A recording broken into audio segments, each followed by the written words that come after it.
and then you can actually reduce the debt by about 60% through the kind of reforms that we're suggesting. And it's much more detailed than I've shown you here. We have a book which is 330 pages of detail. So, does it assume that the existing debt is all valid? Because it seems that to me some of it is invalid. I mean, yeah, it might be, but it depends how. If you want to say the debt is invalid, then we have a part of it. maybe. Go ahead. What about the letting go of some of the debt of people that can't pay? Yeah, so debt forgiveness. So the question is, what about just cancelling the debt of some of the people that can't pay? What our system would do, if you were to create new money and then just give everybody an equal amount, then they could use it to pay down their debt, or they could actually, if they don't have debts, then they could spend it. But for example, in the US, you can buy debt in like less than a tenth of what it's actually worth. Yeah, So, yeah. Yeah, the problem is if you start cancelling debt in the current system, then all the banks go bankrupt. No, it's Yeah. not. The debt is huge. If you just cancel the debt of the people that can't pay, maybe that will make it. Yeah, it might do, but then again, the problem is, if you start cancelling debt, then the people who borrowed too much benefit, and the people who couldn't actually get the mortgage in the first place, or couldn't afford to buy a house at that point, don't benefit so much. So it's very difficult to do it and make it fair to everybody. So. But it's not new. Like in the old ages, the people, like for example, the farmers, they wouldn't work for 1 year to let the poor take. Yeah. So let me take some more questions. That will be the last question, and we have more time for questions at the end, around 7. So the ones who didn't get a chance, keep the questions for. Go ahead. Yes, can you explain why the banking system all over the world prefer to lend to mortgages and not to small businesses? Because if you lend for a mortgage and the person can't repay you, you can take the house. If you lend to a cafe and they can't repay you, you can take the microwave, but it won't really help. So, up at the back, in green there. So. Please tell us a little bit about the success of Positive Money in the UK, or how well the organization is doing, and how good the progress is in actually, achieving. Yeah. I mean, Just don't agree with what you're saying. So, well, that's good. Yeah, we've been running 2.5 years, and in the last 6 months, we've really started to make progress. So we have 10,000 supporters. Sorry? All right, cool. And we've spoken in Parliament. We've spoken to politicians. We've spoken at events with 200 bankers and people from the financial sector. And the idea, like, people are really interested in the idea of reforming money and changing the monetary system. Even people in business and people in the financial sector who you might think would want to oppose those ideas. So yeah, things are really growing, and it's an idea whose time has come. So it will get really big soon. I think absolutely.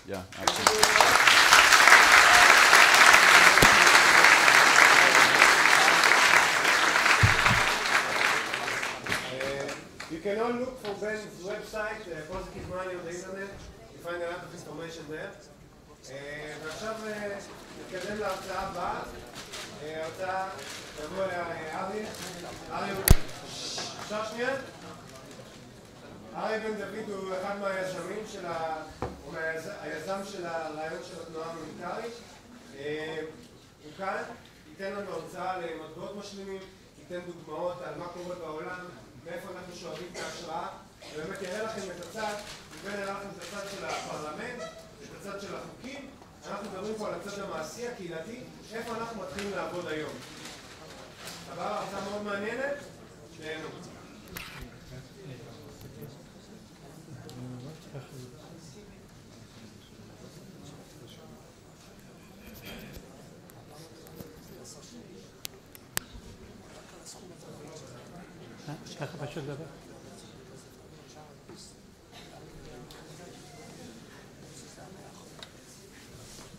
אם היו אומרים לנו שמערכת הצליחה לצמוח ב-248% במשך 13 שנה, היינו אומרים, זה הישג מזהיר. אבל זה מה שבן אמר, הצמיחה שנעשתה כאן בארץ של חובות משקי הבית. ואם היו אומרים שארצות הברית הצליחה להגיע לירח, זה הישג מדהים. וכשהם שואלים איך הם הצליחו לאחרונה להגיע כמה פעמים לירח, אז התשובה היא בעזרת הדפסת הכסף. היום כשאנחנו שומעים שמשהו עולה $1,000,000, זה נשמע לנו המון. $1,000,000 בשביל ההבנה, זה 1,000,000 שטרות ששמים כאן על הרצפה ומגיעים לגובה של 100 מטר. זה כמות גדולה של שטרות. כששומעים מיליארד אנחנו בכלל מנתקים מגע. אבל מי שמסדר את אותם שטרות, משכיב אותם על הכביש מחיפה ומגיע לאזור אבו גוש, הוא קיבל $1,000,000,000. אבל כשאומרים אז מה זה טריליון? כי הם מדברים כבר על טריליונים. טריליון זה שמקיפים את כדור הארץ עם שטרות, עושים כביש עוקף כדור הארץ ועם שטרות. אז אם ארצות הברית חייבת היום 16 טריליון, ארצות הברית בעצם יכולה לבנות 6 ערימות כאלה עד לירח. אז הם הגיעו לירח. עכשיו, אם היינו חושבים שהכסף הזה נמצא איפשהו ומישהו יחזיר אותו, אז מצבנו היה טוב. אבל כשמסתכלים על הפנסיות, אז הפנסיות זה דברים שהם כתובים, אבל לא נמצא איפשהו כסף שאמור להישמר לאנשים עם הפנסיות, אלא מבטיחים להם, כמו שגם חשבונות הבנקים שלנו. ולכן בהדרגה מבינים שכדי לעשות שינוי, עלינו לקחת את האחריות על עצמנו כקהילות וכיחידים. ואחד הדברים הראשונים שאנחנו רואים, כאשר אנחנו מתחילים לעשות את הדבר הזה, וקודם כל להתבונן על המערכת, זה שדווקא משבר הוא הזדמנות. לא סתם המילה משבר בעברית היא למעשה אותו מקום שבו יש לידה חדשה. מי שמכיר, האישה היולדת יושבת על המשבר. כשכותבים את זה הפוך, רב שם. יש לנו משהו ללמוד ממשבר. ולכן אני אתן כמה דוגמאות של איך מתוך משברים נוצרו דברים חדשים. והמשבר האחרון, שהוא היה משבר כלכלי ענק, היה משבר התחיל ב-1929 ואחר כך המשיך. הייתה איזו עלייה ושוב הייתה נפילה עוד יותר גדולה, ואנחנו מוצאים מערכות גם ברמה האישית של אנשים, גם מקומית וגם של מדינות שהתרסקו, הגיעו להיפר-אינפלציה, הגיעו לאבטלה נוראית וכו'. אני אתן כמה דוגמאות של איך אנשים, יזמים שלקחו את האחריות לידיהם, בעזרת חבריהם, יצרו שינוי. דוגמה ראשונה היא דוגמה ברמה המקומית. ישבו חבורה של שוויצרים בהנהגתו של גזל, וראו שבעצם הבנקים משותקים. ראשית שנות ה-30, אי אפשר לקבל הלוואות, יושבים עסקים קטנים ולא יכולים לייצר כי אין להם מימון, ולאף אחד אין כסף לקנות את מה שהם עושים. הם אמרו, למה אנחנו צריכים את הבנקים בעצם? מה הם עושים? הם רק מפריעים לנו באמצע. בואו נעשה מערכת שלנו, שתתחיל ליצור מעין ברטר של החלפות. הם קראו לזה ויר בגרמנית, שפירושו אנחנו, והם יצרו את הויר. זה היה 16 חבר'ה, ותוך זמן קצר זה התחיל לצמוח ולגדול, ובהדרגה נוצרה מערכת שהיא על פי מחקרים אחת הסיבות שגם במצבים של משבר שוויץ מצליחה לשמור על איזושהי יציבות כלכלית, והיא יצרה דבר פשוט. תתחילו כולם לייצר, אמרו, ובואו נתחיל להחליף בינינו. ויר אחד יהיה שווה פרנק שוויצרי אחד, אם מישהו נותן משהו הוא מקבל פלוס, אז נתת משהו בערך של 1,000 פרנקים, קיבלת 1,000 ויר. ולהפך, אם אתה רוכש משהו אז אתה עושה להפך. וכך התפתחה מערכת, בינתיים הצטרפו עוד כמה חבר'ה ל-16 הראשונים, 70,000 עסקים קטנים, מחזור של מעל 1 מיליארד פרנקים שוויצריים, 300,000 אנשים, והמערכת הזאת מתקיימת ועובדת מצוין. בינתיים בנו גם 6 בנקים של ויר בערים שונות. דוגמה אחת.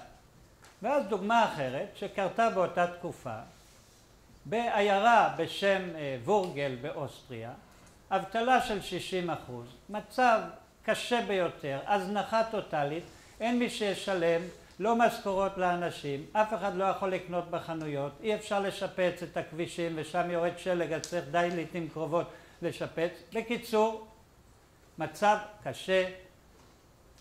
באו אל גזל משוויץ ושאלו, נו, מה עושים?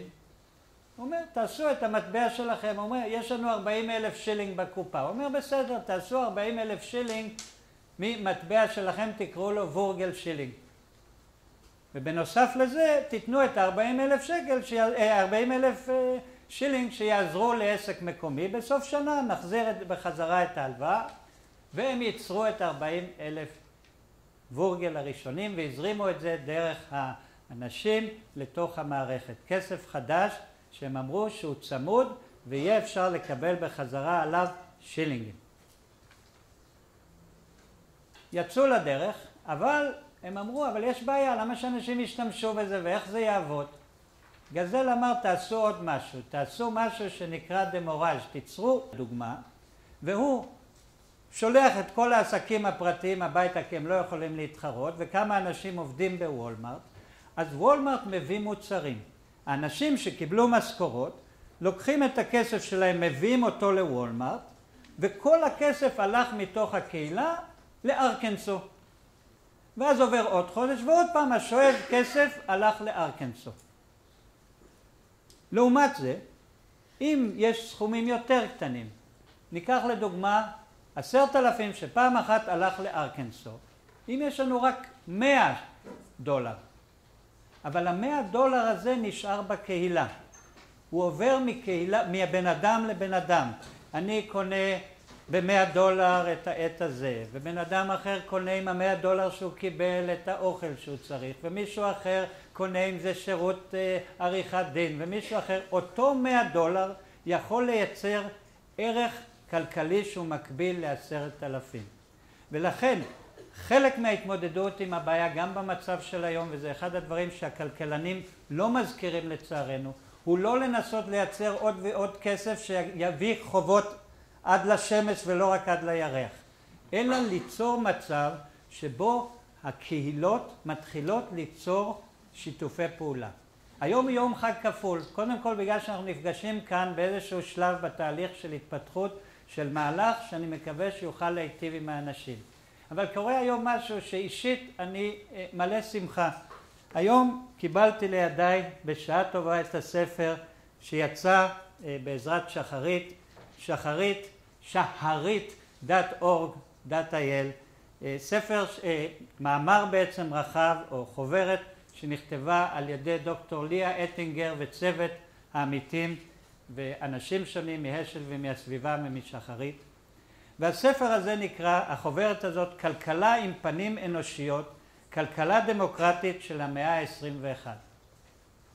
החוברת הקטנה הזאת בעצם מתמצתת משהו שאפשר גם קטעים נרחבים לראות גם בעבודה שנקראת The Great Transition של תנועה בשם New Economics Foundation, קבוצה של כלכלנים מאוד איכותיים שחוקרים כבר 20 שנה לראות איך אפשר לעשות אחרת, איך תראה כלכלה שהיא כלכלה שמבוססת על בני אדם. למעשה, כשאנחנו מעלים את הרעיונות ואת הדברים השונים, צריך להבין שיש כאן מחקרים מאוד מאוד עמוקים שנעשו, ובמיוחד במסגרת כזאת, כמו באוניברסיטת תל אביב, חשוב מאוד לשתף פעולה בייצור מחקרים, כדי שהדברים יהיו מעמיקים ולא יהיו כל מיני סיסמאות. אז אני מאוד ממליץ גם לקרוא את החוברת הזאת, אפשר להיכנס לאתר של שחרית, וגם לקרוא לדוגמה את המאמר המרתק, את המחקר של IMF, של קרן המטבע הבינלאומית, שבן הזכיר אותו, מאמר של כ-70 עמודים, יש נוסחאות מתמטיות שלא כולם מבינים, אבל הוא מציג על ידי הכלכלנים המובילים בעולם הצעה קונקרטית לאלטרנטיבה.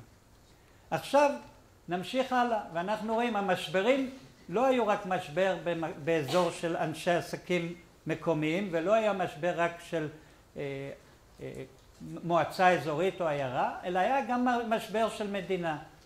זו דוגמה שאני לא אוהב במיוחד להביא אותה, אבל היא פשוט מדהימה מנקודת ראות של המערכת המוניטרית. אתם יודעים שגרמניה הייתה בראשית שנות ה-30 במצב של היפר-אינפלציה, היה להם שם כבר מרקים בסדר גודל של מיליארדים, והיו הולכים עם מריצות כדי לקנות לחם במכולת. משכורות היו מחלקים בסוף 3 פעמים ביום, כי מה שקיבלת בבוקר כבר לא היה שווה כלום בערב. והיה להם הסכמים, הסכמי ורסאי ואחרים, שגרמו לזה שהם אמורים לשלם יותר כסף ממה שהם מייצרים. וספקולנטים הימרו על זה אבטלה של 50-60%. והנה אנחנו מסתכלים על גרמניה מפלצתית, המדינה החזקה ביותר מבחינה כלכלית, כעבור 5-6 שנים, אנחנו רואים פה מדינה שגם המערב וגם המזרח ביחד לקח להם 6 שנים כדי להתמודד עם המפלצת שהם יצרו.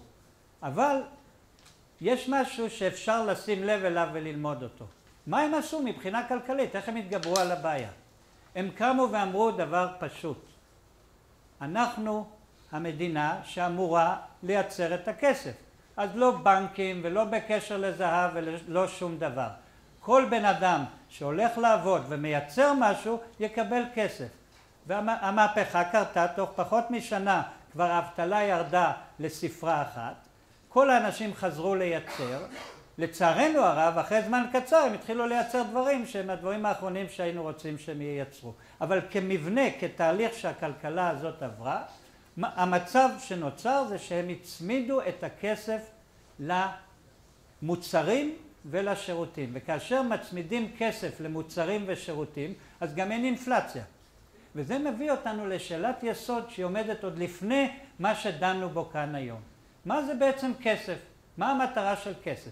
אז קודם כל רואים שכסף מיוצר על ידי בני אדם למען בני אדם. ככה זה אמור להיות. דבר שני, הכסף הוא משאב שלא צריך שיהיה בו מחסור. זה לא מים שאם לקחנו יותר מדי מים מהטבע נגמר המים. אין שום סיבה שבעולם שיהיה חסר כסף. מכיוון שבני אדם מחליטים. אז אם חסר זה קשור בהרצאה המרתקת של פרופסור יהודה כהנא לגבי זה שנוצרה מערכת שהיא משרתת קבוצה קטנה של אנשים, גם מה שבן דייסון העלה. אבל אם אנחנו חושבים על מערכת שהיא לא מבוססת על יצירת חובות ושליטה שנובעת מזה, ומחסור שבו מרבית אנשי כדור הארץ אין להם מספיק כסף כדי לפעול בעולם, אז אפשר לראות שהכסף בעצם צריך להיות צמוד לדברים שהם טובים לבני אדם. אם מישהו יש לו משהו לתת לנו, אם יש לו אפשרות לחנך, אם יש לו אפשרות לעסוק באומנות, אם יש לו אפשרות לבנות, ואז למעשה מתברר שהכסף הוא בסך הכל סוג של רמות שונות של אמירת תודה. אני קורא לזה תודיות. נתת 10 שקלים? תודה. 100 שקלים? תודה. 10,000 שקלים? תודה רבה, וואלה וכו'. אבל בסופו של דבר זה כל מה שזה. ותראו מה יצרנו. יצרנו מצב שמיליארדים לא יכולים לומר תודה. ועוד מיליארדים לא יכולים לתת את כל השפע והיופי והטוב שיש להם, כי אין בעצם מי שיגיד להם תודה על זה. אז אפשר גם אחרת. נתתי כמה דוגמאות. אני אתן אולי עוד 2 דוגמאות שיכולות אולי להרחיב את התמונה של האפשרויות. יש את ליטא, וליטא, מה שמאפיין אותה, שאין לה חופים יפים כמו שיש אולי בארצות אחרות, ואין להם כל מיני משאבים כאלה או אחרים, אז הם מפתחים את הידע שלהם, ואחד הדברים שהם התחילו לבצע זה להגיד איך אנחנו מרחיבים את זה. אז ליטא זה המקום אולי היחידי בעולם שיש להם בממוצע יותר טלפונים סלולריים מאשר ישראל, לכל אחד יש 1.4 טלפון. זה בערך כמו סטטיסטיקה של 1.3 ילדים, אבל בכל זאת זה מה שיש להם. ובנוסף לזה יש להם מערכת תקשורת מדהימה באפקטיביות שלה, והם החליטו שהם יהפכו את ליטא למדינה לדוגמה במה שנוגע לידע. ותוך 20 שנה כל אדם שיוצא מליטא ידע לפחות 3 שפות וכו'. ואז הם פנו לברנרד ליטר, ידידנו הטוב שהיה כאן במרץ, ושאלו אותו, אז מה עושים, איך אפשר לקדם את זה? הוא אמר, בואו נלמד קודם מהאנשים המבוגרים. תפנו לחבר'ה הצעירים בגיל בר מצווה לדוגמה, ושהם יתחילו לחקור את האנשים המבוגרים, הזקנים נגיד, הקשישים יותר, מה הם למדו במאה ה-20, שזה רלוונטי בשבילם למאה ה-21. והחבר'ה הצעירים ילכו ויראיינו אותם, וכאשר הם מקבלים את התוצאות הם יעשו מצגות ואולי סרט, ועל זה הם יקבלו נקודות שהן בצורה של כסף משלים. ועם הכסף הזה המשלים שהם יקבלו, הם אחר כך יוכלו בעזרת התמיכה להשתמש בזה למטרות של חינוך, להוצאות אחרות, פעילויות אחרות. וכאשר מבצעים את הדבר הזה, אז עושים גם להפך. האנשים המבוגרים יש להם נכדים, אבל הם כבר לא יכולים לדבר איתם, כי הידיים שלהם לא מספיק זריזות, והם כבר לא יודעים, אין להם את הטכניקה הזאת לתקשר עם הנכדים שלהם. אז שולחים את בני הטיפש 10 כדי שילמדו את המבוגרים איך לתקשר עם הנכד שלהם בפייסבוק. עוד דוגמה, כן? דוגמה אחרת שאנחנו יכולים לראות היא הדוגמה, נגיד דוגמה מאזור של הולנד ובלגיה. דוגמה אחת זה נושא הסביבה. כאן בית ספר פורטר לסביבה ומרכז אקירוב עוסקים בנושא של הסביבה. אז הנה יוזמה של ידידינו מקוין בהולנד, שבאו וניסו לעזור לעיריית רוטרדם לשפר את המחזור ולחסוך כסף. מה הם עשו? הוציאו כרטיס חכם, שכל פעם שבן אדם הולך וממחזר פלסטיק וזכוכית ומה שהוא ממחזר, הוא מקבל על זה נקודות. זה כרטיס שנראה בדיוק כמו הרב קו שלנו, וכאשר הם היו אחר כך הולכים עם הכרטיס הזה לאוטובוס, היו יכולים להכניס את זה באוטובוס, וראה איזה פלא, הכרטיס התמלא ולא צריך לשלם כסף. אז בנוסף לזה מורידים בעיה אחרת שהיא קשורה בסביבה, שהיא הבעיה של הזיהום של המכוניות שמסתובבת בכל מקום. פתאום כדאי להכניס, וזה חסך מיליונים לעירייה, כי היא לא צריכה לעשות את כל העבודה בעצמה, להעסיק אנשים שינקו ולהטמין את זה, שלא לדבר על הסביבה של כל הדברים שהולכים עכשיו למחזור. דוגמה אחרונה היא הדוגמה מבלגיה. באו אנשים אל ברנרד ליאטר ואמרו לו, אם אתה חושב שבאמת המערכות שלך עובדות כמו שאתה מספר, בוא ניתן לך דוגמה. יש עיירה בשם גנט בעיר בבלגיה, שבה יש מצב קשה מאוד. העיירה הכי בעייתית, השכונה הכי נכשלת בעצם בכל הארצות של האזור. קח אותם ותראה מה עושים.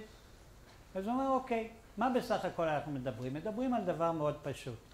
להסתכל מה הצרכים של קהילות ושל אנשים, להסתכל על משאבים שלא מנוצלים, ולחבר ביניהם. בשביל זה אפילו לא צריך כסף חדש.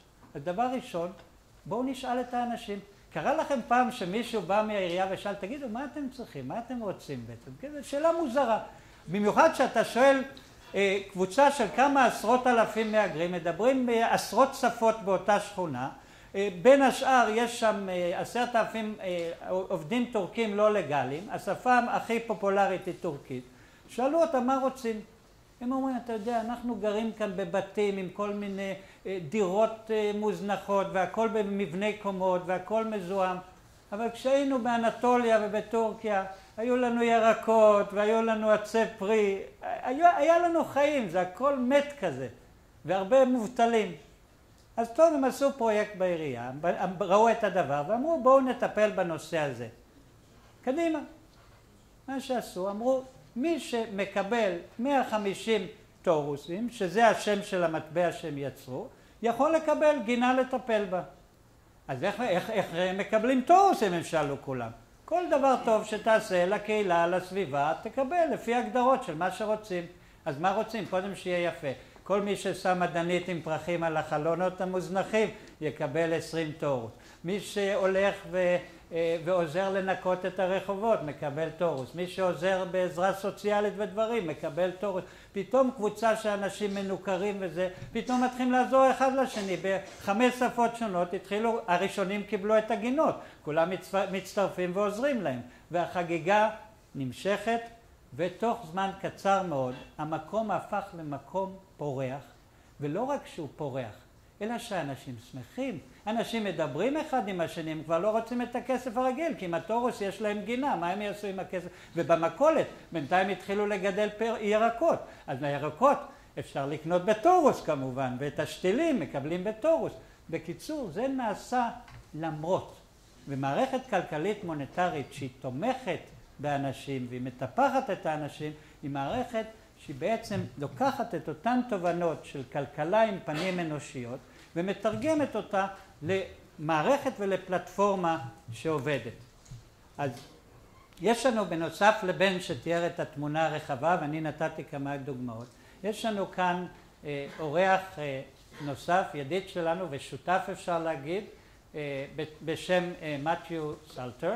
מתיו הוא אדם שהוא בדרך כלל לא רגיל לקהלים כל כך גדולים. הוא עובד מאחורי הקלעים והוא עוזר לקהילות קטנות כדי שהם יוכלו לעבוד בשיתוף פעולה. הוא היה פעיל במערכת כזאת והוא ראה שצריך לעשות משהו בעניין. ואז הוא הצטרף לחבורת המפתחים של דרופל, הקוד הפתוח, 100,000 מפתחים שעובדים ביחד, לא לשמור על ה-intellectual property, אלא לחלק אותו. דבר מוזר, מודל עסקי לגמרי שונה. איך אתה יכול להרוויח כסף עם כל הסודות שלך, אתה מחלק עם כולם, זה מתברר שמרוויחים יותר. הבן אדם שכותב, השקיע אלפי שעות בפיתוח שנותן חינם לכולם, כולם באים אליו כדי שהם יעזור לו במערכת הנהדרת הזאת, ואז הוא לוקח גם 500 שקל לשעה, כי הוא אומר, את התרומה שלי לקהילה כבר נתתי 1,000 שעות.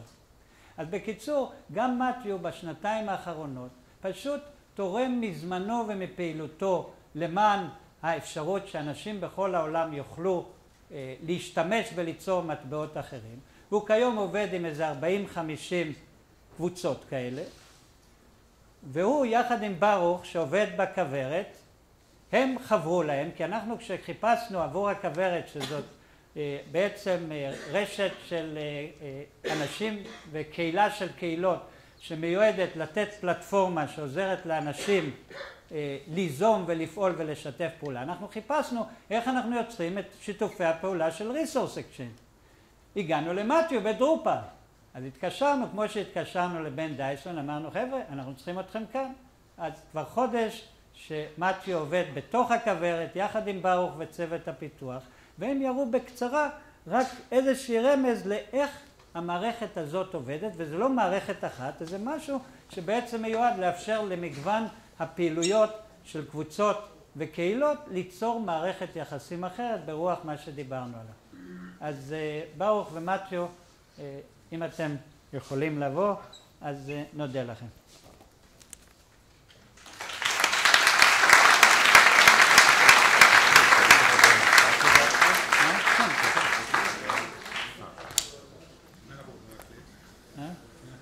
אני אעביר לו את זה, אני אדבר אחרי זה, אני אעביר לו. גם. בסדר? בסדר, אני שומע? סבבה. עובד? סבבה. טוב, שלום. אני אזהר לא להפיל, בסדר? טוב, אז אני ברוך אורן. אני רוצה לשתף אתכם בכלי שמדבר בדיוק על הדברים שאנחנו דיברנו עליהם, שדובר עליהם כאן עד עכשיו, ליצור כסף חדש וכסף אנושי יותר. התפקיד שלי זה בימים האחרונים ובכל התקופה האחרונה לרכז פיתוח בכוורת, שהיא, כמו שארי יציג, קהילה של אנשים וקהילות.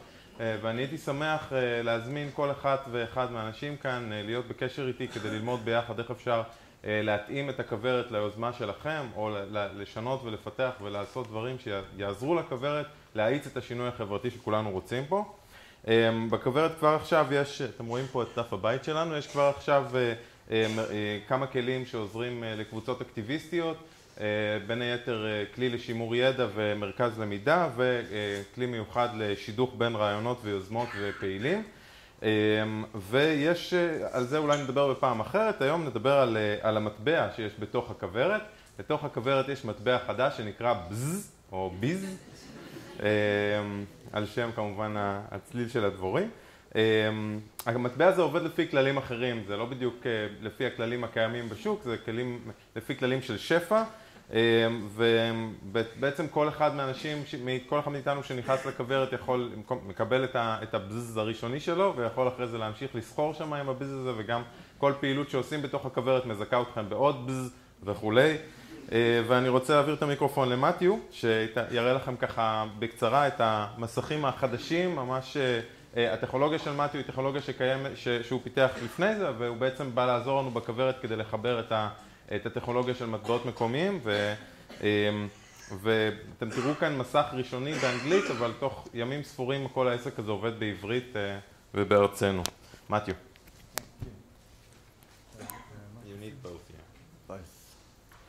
Can you help? Yes, of course.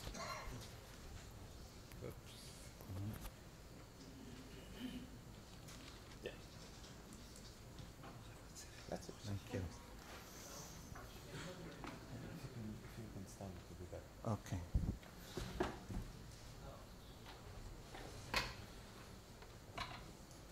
So I realized that I wanted to make a simple, adaptable accounting system for communities that would enable them to design their own currencies.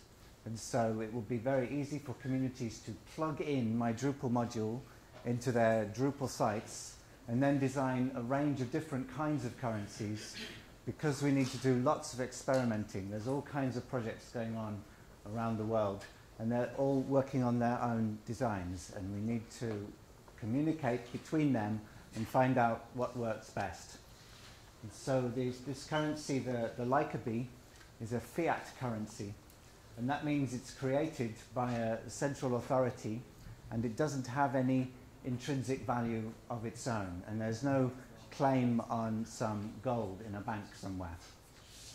And instead of measuring how much of the currency you have as an indicator of your personal worth in the system, we're showing instead how much you've earned and how much you've spent, and then adding those up to get another figure which shows your participation level.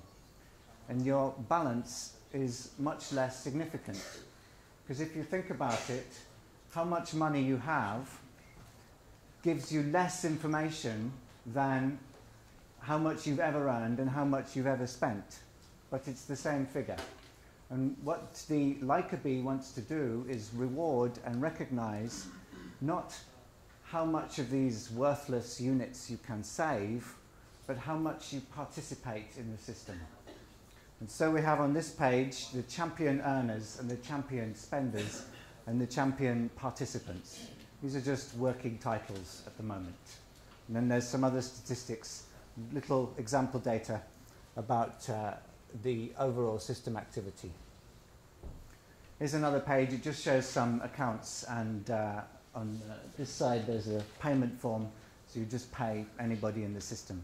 It's very simple. When you make a payment, all the system records is who you are, who you're paying, and how much. And that's all the data it needs to then build up a lot of information about your participation in the system and the health of the system. So there's a transaction listing at the bottom there, and a summary of your own status. And this will all be built up and made much prettier very soon. And finally, these systems, they all need, because we're in small communities, you need a marketplace. And so these currencies, you can't just walk into any shop and spend them. The use of the currency is a sign of solidarity between people in the community. And so the websites that run these local systems almost always have a marketplace in them where people can upload and list the things they have to offer the community, and also sometimes the things they want from the community. So I'd just like to say a bit about how the currency is issued, because Ben has already covered with the national currencies how it's issued. We know that you can go into a bank and money can be issued to you, but you just have to give it all back with interest. And in fact, you'll be very lucky if the bank will issue any money in your direction these days, unless you happen to be a mining corporation or extracting oil or doing something very speculative and dangerous. But what we can do with the community money is issue the credit to people who are doing things that the community values. And so the Bs will be issued simply for participating in the system. So for example, If two people do a transaction worth 100 Bs, the proposal is at the moment, and obviously this will have to be refined, that each participant in the transaction will receive 10 Bs. And that's how the money will get into circulation, by rewarding good community behavior. And there'll be other ways as well. And of course, with the fiat currency, you have to issue the money into circulation, but you also have to pull it out from circulation as well. And so there will be a charge on holding currency. If you build up a large amount of credit in your account and you're not using it, well, money is designed for spending. It needs to circulate. And so a percentage will be taken from your account if you're not using it. And then it can be used to credit people with good behavior later on. Is there time for questions? Maybe just one or two questions. What about the taxes? You know, if you create something, actually you have to pay taxes. Well, I did just mention that. When I talked about taking money off dormant accounts, that's equivalent to taxation. But in the complementary currency world, we don't talk about taxation like that. Instead, you can talk about the creation of money and the destruction of money, which is a balanced cycle.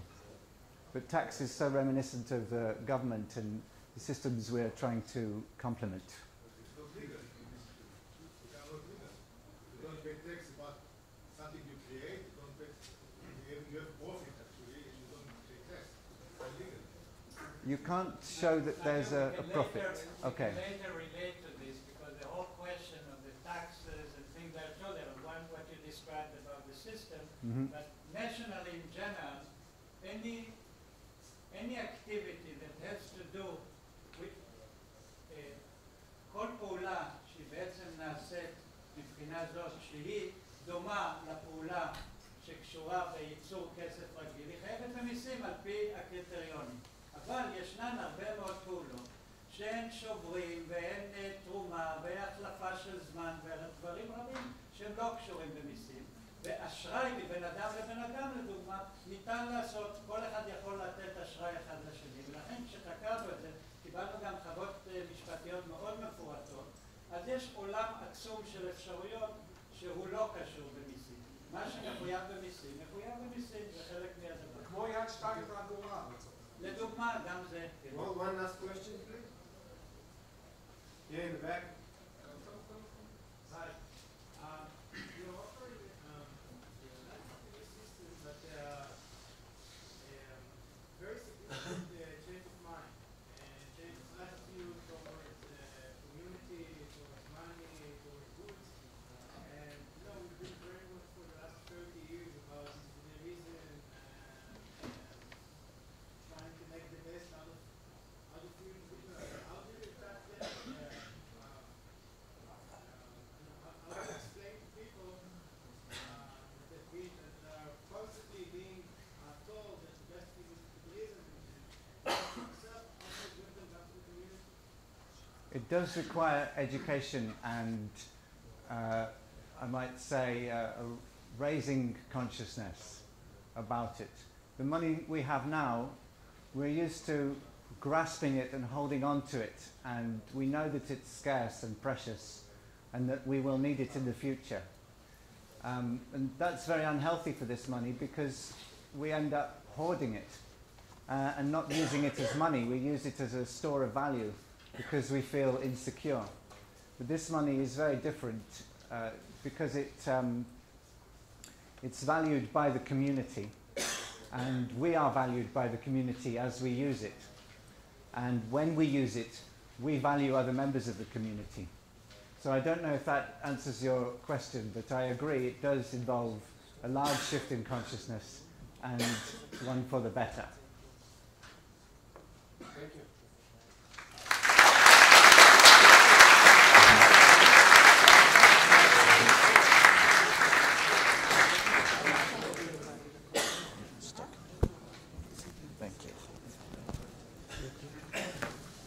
אוקיי, ממש לפני ההפסקה, יש כמה דברים מאוד חשובים שאני רוצה להעביר, ואני בטוח מההרצאות, קיבלתם פה הרבה מידע, הרבה חומר, הרבה דברים לחדש, הרבה דברים לבדוק בבית, אבל חשוב לי מאוד להראות לכם, להגיד לכם מה אנחנו בדיוק עושים היום בתנועה, מה כבר עשינו, כדי שתבינו שהדבר הזה באמת קורה. אנחנו באמת פועלים לזה ואנחנו לא סתם מדברים. אז קודם כל אתם יכולים לראות את עמוד פייסבוק שלנו כאן. תוך כדי שאני מדבר אתם מוזמנים להיכנס לטלפון על האייפד שלכם ולעשות לנו לייק, לראות בדיוק מה קורה. יש כאן כל מיני, אתם יכולים לראות הרבה מידע, הרבה באנרים מגניבים ויפים שעשינו לקראת הכנס, עם המון טריגרים שאתם יכולים להפיץ ולשתף עם חברים. וזה עונה לשאלה של הבחור בסוף, בנוגע לשינוי תפיסה. אנחנו באמת מנסים פה לעשות שינוי תפיסתי, וצריך הרבה מאוד אנשים שיסבירו. לכן ההסברה, הקריאה, ההגעה לאתר, לקרוא, ללמוד, זה חלק מאוד מאוד חשוב מהדברים שאנחנו עושים. מה אנחנו עוד עושים? אז יש לנו את התנועה, יש בתנועה קבוצות. יש קבוצת גראסרוט, שכל התפקיד שלה זה לחשוב על מודלים כלכליים קהילתיים חדשים, קהילתיים, גלובליים, מעבירים דברים יצירתיים, חושבים, מבקרים, בודקים לפי קריטריונים, ועושים עבודת שטח מעמיקה, כי אנחנו לגמרי מבינים שרק דרך הקהילות, רק דרך עבודה על מטבעות משלימים וייצור תפיסה כלכלית חדשה בתוך קהילה, נוכל לפנות ליותר אנשים, נוכל לגרום להם להבין יותר, נוכל לתת להם ללמוד יותר. בדרך שנראה להם משהו עובד, הם יבינו והם ירצו להבין למה זה עובד, הם ירצו להבין למה אנחנו בחרנו אחר. בנוסף, אנחנו עושים מפגשים. היה לנו מפגשים של הרצאות של ערן ושל אריה, מפגשים של 3 ו4 שעות שאנשים ישבו, 180 איש באו להקשיב. היה לנו מפגשים שדנו בהם על מודלים כלכליים, שגם כן עשרות אנשים הגיעו להקשיב. אנחנו מפרסמים המון בפייסבוק, המון מידע שנמצא שם. יש לי פה את הנקודות שלי.